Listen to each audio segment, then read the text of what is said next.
Hey everyone, Tony here, JP Wisco. It's that time again. So today I want to do a video response for Scott, Sconnie Tradition. He's having a contest and he wants to know, my fellow Wisconsinite wants to know about your family history or your lineage, that kind of thing. As for me, I don't know that I have the most interesting family history around. Certainly far from it. All four of my grandparents were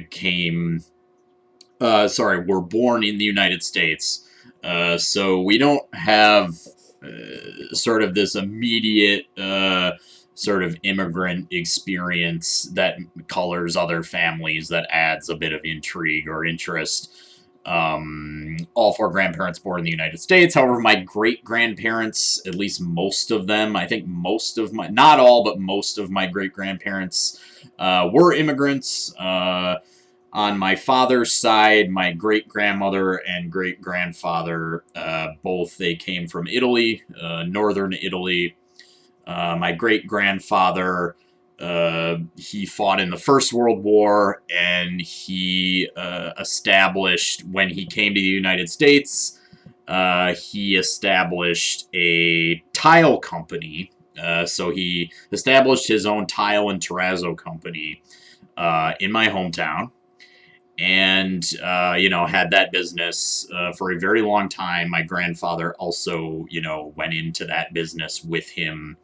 Fun fact, I'm not going to reveal it just because, if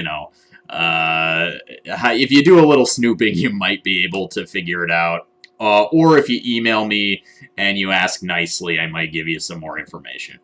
But if you, there's a building in my hometown, and this building has my family's name on it. It's an old brick building, and it has the name of my family tile company.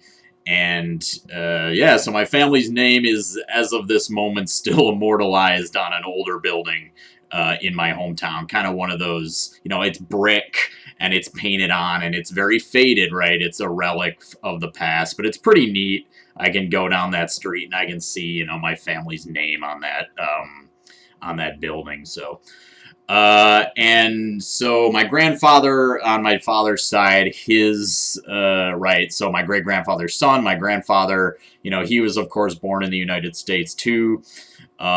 He fought in the Second World War.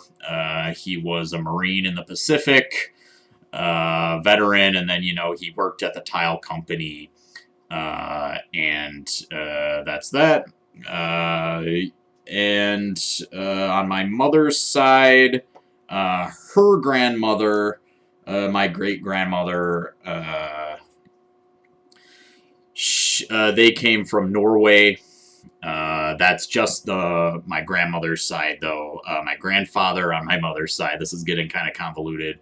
I believe they're back even a few more generations still in the United States. So, anyway, so my other grandfather, my mother's father, all of my grandparents are dead at this point, but my other grandfather, he also fought in the Second World War, as did most, able-bodied young men of the GI generation.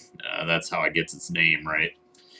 And he was in Europe, unlike my other grandfather was in the Pacific. This grandfather was in Europe, and that grandfather, he's probably maybe one of the more interesting members of my family.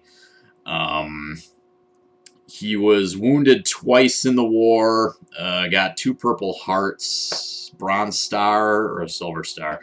Bronze Star. And when he returned from service, he began a career as a biochemist for Oscar Mayer Foods, actually. So you all know Oscar Mayer Foods, of course.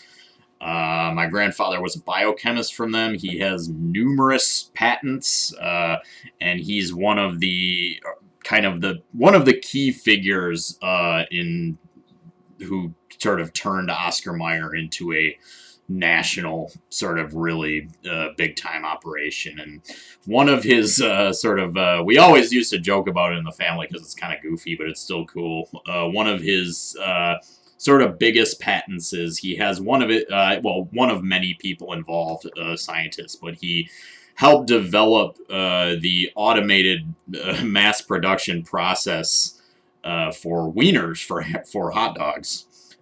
So before this process, you had to do them. You had to kind of tube them, case them by hand, and do all this stuff. But they made a fully automated process, which allowed Oscar Mayer to mass produce Oscar Mayer wieners. So that's kind of a fun fact about him, right? So, yes, I mean that's pretty much kind of my family. Like I said, we don't, I don't come from nobility or anything, nothing too crazy, but I got some colorful characters in my family. So, Scott, I hope you enjoyed a little bit of a history lesson about my family. So, okay, so for the rest of this video, it's kind of unrelated, but if you want to stick around. Rather than make a separate video for it, I'll just do it in this one. I was busy ripping some packs today, and I did pretty well, actually. Nothing super, super crazy, but I did get some pretty good stuff. So, I opened some of the new Topps opening day. And don't sleep on this cheap product, you guys, if you are. I mean, it averages like $1 a pack, and there's a lot of cool cards in here. I think it's really nice. So check it out if you haven't. So first up, we got this, let's see here. We got this Joey Votto. So this Joey Votto, this is the purple rainbow foil. And as you can see there, it says March 26, 2020. That was supposed to be opening day. Of course, now we know it's not with the whole, Corona craziness and stuff like that. Who knows? I'm hearing June. I'm hearing late May. So it's kind of novel. This is kind of going to go down as like an uncorrected error because the date is wrong. It's not going to be March 26th, unfortunately. All right, let's see here. Let's blow through these. Got the Eloy Jimenez Rookie Cup. Pretty cool. Victor Robles Rookie Cup. Mike Soroka Rookie Cup. Here's a nice one. Vladdy Jr. Rookie Cup. And then the proper rookies.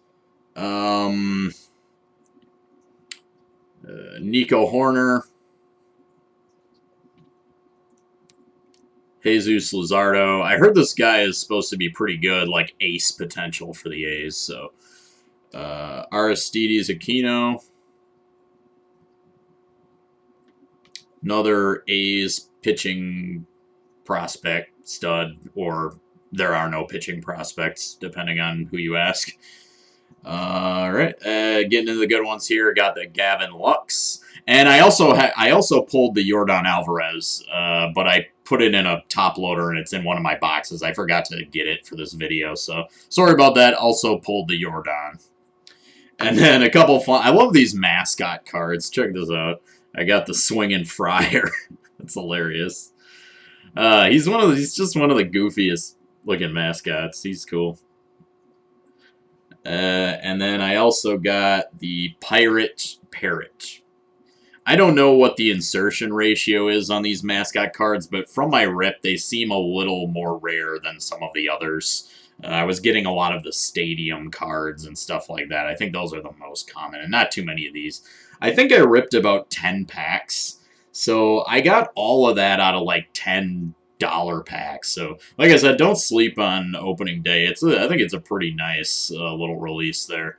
Okay, and I also ripped some 2018 Bowman, some retail hanger packs. I picked some up, and it was pretty loaded. I didn't get anything super crazy, but for not getting anything super crazy, I did pretty well. I was looking for Luis Robert, didn't get him, but I did get the base Shohei Ohtani rookie.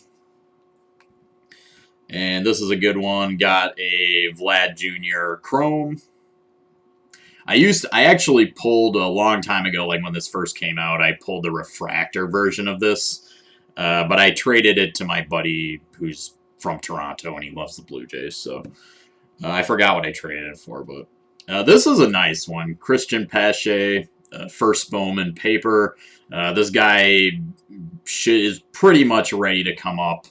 I know with the craziness of the season, we don't know, but I think he was pegged to come up at some point this season and join that outfield with Acuna. So Christian Pache, first Bowman paper. Walker Buehler rookie. I bought 4 retail hanger packs. These were pretty loaded. Walker Buehler rookie. Ozzy Albies base rookie. And then I don't know anything about this guy. I did get a colored parallel. James Caprillion. Don't know anything about him. If you're an A's fan, let me know. And then I got a Jake Berger Chrome refractor. And Jake Berger was a highly rated prospect. The White Sox took this guy, like, I think 11th overall in 2017. But he had like a freak Achilles injury, and he's pretty much been sidelined for like a couple years. So it's kind of unfortunate. Hopefully he can come back from that. All right, fun's not over. We got a Rafael Devers insert rookie of the year favorites. Did not win rookie of the year. Of course, Shohei Ohtani did. But Rafael Devers, it's been said, I say it, he's really slept on. Devers is a great player, and he's definitely slept on. So finally got this cool insert. This is pretty cool. Talent. I don't usually like these, but this is nice. Talent pipeline with Vlad Jr. on it. It says single A for Vlad. Pretty cool. It's a refractor. Yeah, so talent pipeline with Vlad Jr. on it. So pretty loaded. Can't complain. No autos or anything super crazy, but I'll take what I got. So, all right, guys. As always, thanks for watching. There we go. Peace.